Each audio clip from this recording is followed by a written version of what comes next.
And I'm rolling. Okay, so we've just been in a session with Combatants for Peace. Fascinating. So we had someone from the Israeli side and someone from the Palestinian side.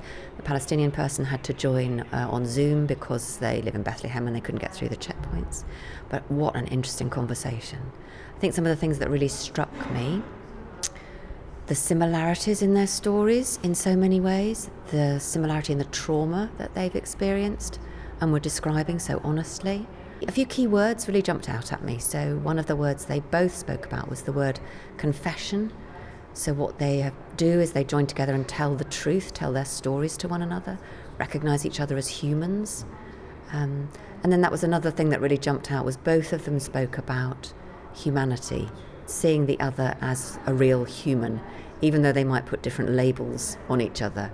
So the Israeli was saying, might call these people terrorists, but actually other people might call them freedom fighters. So it was interesting to think about the labels we put on each other and the damage that does. You asked a question about the process. Yeah. Could you talk about why you asked the question and what Yeah, I was really fascinated in the seeming similarity in these groups between the way that they operate and the way that AA groups operate or recovery groups operate, which is all about admitting you're sort of powerless in the face of the situation, addicted to whatever it is you're addicted to. I guess in this case addicted to a sort of story of ownership of land or a story of pain, and then a telling of the truth and a facing up to the consequences of what you've done.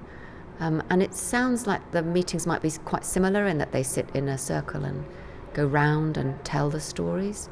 So I'll be doing some more thinking about that, I think. Yeah, I'm excited that there's 2 films now that they've made that I think we can use in our churches.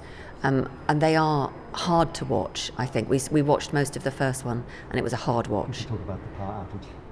Oh yes, we only watched part of it because there was a power outage, so we sat in the dark for a minute, but apparently that happens fairly often.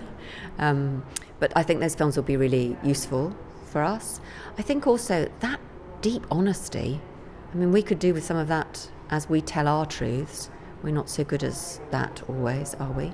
I think I'll be taking that away, and taking away the need to have difficult conversations, to live with contradictory convictions, but to do so in kindness and listening.